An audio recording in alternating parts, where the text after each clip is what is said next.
अच्छा, अब reversible reaction का जो है वो जो एग्जांपल्स हम कर रहे थे, ठीक है, तो उसके साथ ग्राफ भी एक दिया गया। तो अगर इसमें जिस तरह ये वो ग्राफ है, ठीक है, तो वो उस ग्राफ को कैसे बनाएंगे, ठीक है, और उस पर क्या क्वेश्चन हो सकते हैं, ठीक है, वो ज़रा देख लें। अगर आप जिस तरह ये ग्राफ आपको दिए है, ठीक है, उसी पेज पे जिस तरह हमने डिस्कस किया पेज नंबर 8 पे एक ग्राफ गिवन है, ठीक है।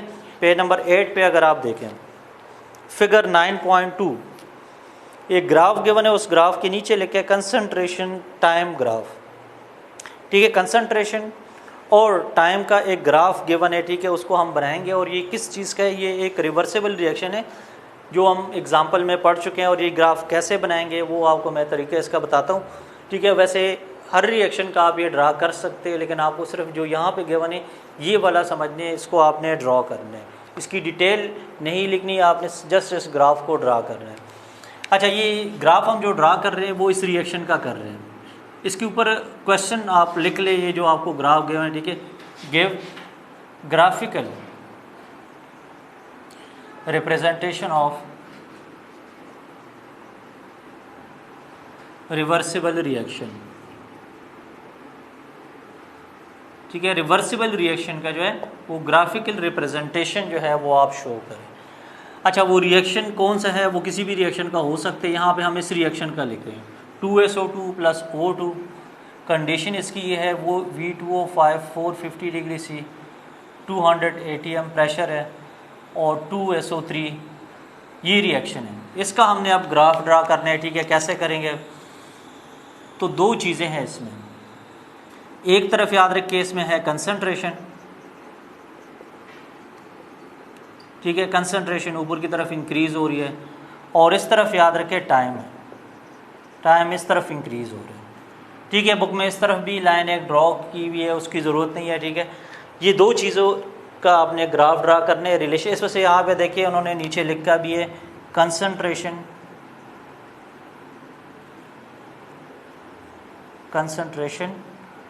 टाइम ग्राफ लिखा है इसको, क्योंकि इसमें इन दो चीज़ों का रिलेशन हम डिस्कस कर रहे हैं।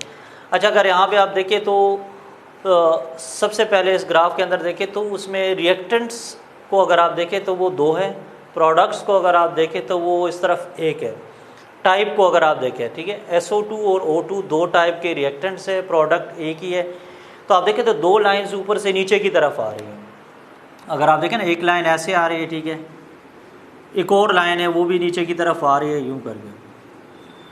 अच्छा, ये लाइंस क्या शो कर रही है? ये किस किस की है? तो अगर आप देखें तो रिएक्टेंट्स आपके पास 2 है, और रिएक्टेंट्स की कंसंट्रेशन याद रखें टाइम के साथ साथ डिक्रीज होती है। तो ये जो स्लोप इसमें आ रहा है, इट मीन्स रिएक्टेंट्स स्टार्ट में ज़्यादा थे, आहिस्ता आहिस्ता कम हो गए, ठीक है, और फिर कांस्टेंट हो जाती है इनकी कंसंट्रेशन। तो याद रखें रिवर्सिबल रिएक्शन में आपको पता है रिएक्टेंट्स प्रोडक्ट में कन्वर्ट होते हैं, लेकिन याद रखिए प्रोडक्ट्स में कन्वर्ट होते हैं तो ये कम्प्लीटली ख़त्म नहीं होते, ये दोबारा रिएक्टेंट्स में कन्वर्ट होते थे, इस वजह से रिएक्टेंट्स ख़त्म नहीं होते। रिवर्सिबल रिएक्शन में याद रखिए रिएक्टेंट्स की कंसंट्रेशन कांस्टेंट हो जाती है, प्रोडक्ट की कंसंट्रेशन भी जो है वो कांस्टेंट हो जाती है। अच्छा, इसमें 2 लाइंस हैं, तो अब इसमें से 2 रिएक्टेंट्स है। ये फर्स्ट लाइन है, ये किसकी है? ये SO2 की है। अब उसकी वजह क्या है? SO2 के अगर आप देखें तो 2 मोल्स हैं, इस वजह से ये ऊपर इसकी लाइन आ रही है। O2 के 1 मोल है, तो इस वजह से इसकी लाइन नीचे है। तो याद रखिए 2 रिएक्टेंट्स हो तो उसमें जिसके ज़्यादा हो मोल्स उसको ऊपर हम लाइन ड्रॉ करते हैं।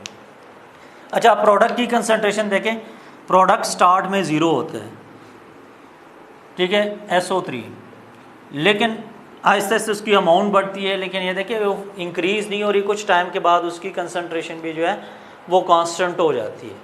जब याद है कि इन दोनों की कंसंट्रेशन कांस्टेंट हो जाती है तो इसको हम कहते हैं ये अब रिएक्शन इक्विलिब्रियम में है, ठीक है। यहाँ पे आप देखें ना, इस तरह लिखा हुआ है ना, ये जो कंसंट्रेशन कांस्टेंट हो गई है जी, यहाँ पे उन्होंने लिखा हुआ है केमिकल इक्विलिब्रियम, ठीक है। आगे हमारा नेक्स्ट टॉपिक यही है, केमिकल इक्विलिब्रियम क्या है।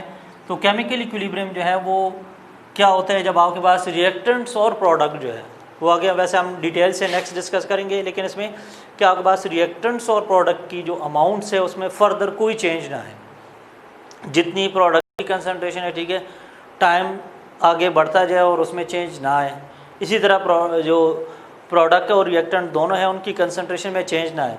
अब इसका मतलब ये नहीं है कि दोनों की कंसंट्रेशन इक्वल हो जाए, दोनों की कंसंट्रेशन कांस्टेंट हो जाए। चेंज ना आए, ठीक है, इक्वल बेशक ना हो, ठीक है, लेकिन उसमें चेंज ना आए फर्दर, तो हम कहते हैं ये केमिकल इक्विलिब्रियम है।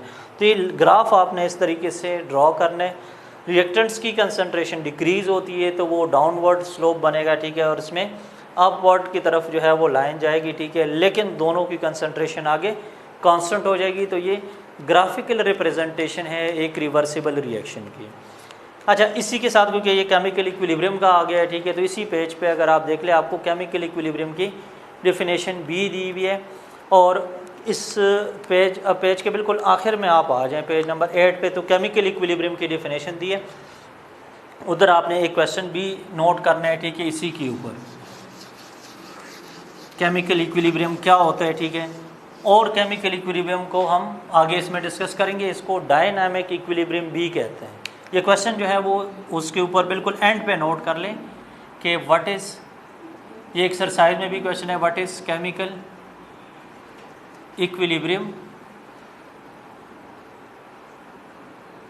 और इसका दूसरा पार्ट है why chemical equilibrium, why chemical equilibrium is called dynamic equilibrium. Dynamic equilibrium दो पार्ट से इसको हम डिस्कस करेंगे। सबसे पहले केमिकल इक्विलिब्रियम क्या है, तो आपको पेज नंबर 8 पे आखिर में आपको मैंने बताया, दिए हुए आंसर आपको थोड़ा सा बता देता हूँ, बुक में भी दिखा देता हूँ, उसको आप देख लें। केमिकल इक्विलिब्रियम पेज नंबर 8 पे आप देख लें, लास्ट 4 लाइंस में आपको गिवन है केमिकल इक्विलिब्रियम की डेफिनेशन। फिर इसके बाद जो इसका दूसरा पार्ट है कि why chemical equilibrium is called dynamic equilibrium, वो आखिरी 2 लाइनों से शुरू होगा, ठीक है, इसका आंसर। और अगले पेज पे आप जाएं, अगले पेज पे भी 2 लाइंस हैं, वहाँ तक इसका जो है वो कंप्लीट इसका आंसर बनता है। तो थोड़ा सा इसको डिस्कस कर लेते हैं, ठीक है। फिर यहाँ से आपने याद करना है केमिकल इक्विलिब्रियम का, यहाँ पे अगर आप डेफिनेशन देख ले, ठीक है, तो हमने पढ़ा था कि फॉरवर्ड और रिवर्स 2 रिएक्शंस होते हैं उसमें, ठीक है। तो उसमें अगर याद रखिए कहते हैं कि जब आपके पास रेट ऑफ फॉरवर्ड रिएक्शन जो है, फॉरवर्ड रिएक्शन ये इक्वल हो जाए रेट ऑफ रिवर्स रिएक्शन के, तो इसको हम कहते हैं इक्विलिब्रियम। रेट का मतलब क्या है, याद रखें, यहाँ पे है स्पीड, जिस स्पीड से रिएक्शन आगे जाता है उसी स्पीड से अगर रिएक्शन रिवर्स भी आए तो इसको हम कहते हैं केमिकल इक्विलिब्रियम, ठीक है। तो केमिकल इक्विलिब्रियम क्या है, जिसमें रिएक्शन जो आगे जा रहा है उसकी जितनी स्पीड है उसी स्पीड से जो है वो रिएक्शन रिवर्स भी बैकवर्ड डायरेक्शन में भी आए, तो इसको हम कहते हैं रिवर्सिबल रिएक्शन, ठीक है। केमिकल इक्विलिब्रियम इसी को हम कहते हैं। अच्छा, इसको डायनामिक क्यों कहते हैं, ठीक है, वो इसकी नेक्स्ट 2 लाइनों में आगे बताया हुआ है। याद है कि रिवर्सिबल रिएक्शन जो है ये स्टॉप नहीं होता, ठीक है, दोनों की स्पीड इक्वल हो जाए तब भी ये स्टॉप नहीं होता। जिस स्पीड से रिएक्टेंट कन्वर्ट होते हैं प्रोडक्ट में, तो उसी टाइम प्रोडक्ट से रिएक्टेंट में भी कन्वर्जन हो रही होती है और ये रिएक्शन स्टॉप नहीं होता। इसके आगे लाइनों में लिख के रखे रिएक्शन स्टॉप नहीं होता, इस वजह से इसको हम जो है वो हम कहते हैं कि ये डायनामिक इक्विलिब्रियम है ये, ठीक है। तो डायनामिक इक्विलिब्रियम क्यों कहते हैं, क्योंकि रिएक्शन स्टॉप नहीं होता, ठीक है। तो यहाँ तक ये आपके पास हो गया कि केमिकल इक्विलिब्रियम को डायनामिक इक्विलिब्रियम क्यों कहते हैं, ठीक है।